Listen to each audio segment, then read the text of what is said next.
রহমতের নবী রাস্তা দিয়ে যখন হাঁটেন, দুই পার্শ্বের গাছগুলো নত হইয়া নবীর সালাম দেয়। রহমতের নবী যখন রাস্তা দিয়ে হাঁটেন, জঙ্গলের প্রাণীরা বারবার আমার নবীর সালাম জানায়।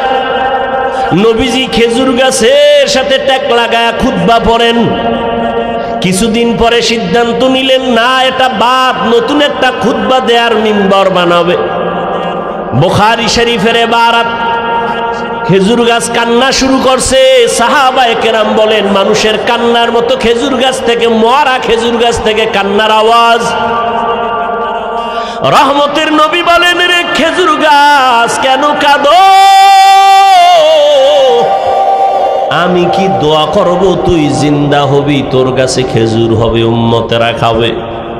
খেজুর গাছ বলে, না ইয়া রাসূলুল্লাহ, এই দোয়া চাই না। কেন কাঁদো? বলে, আপনার বিরহের বেদনায় কান্না করি।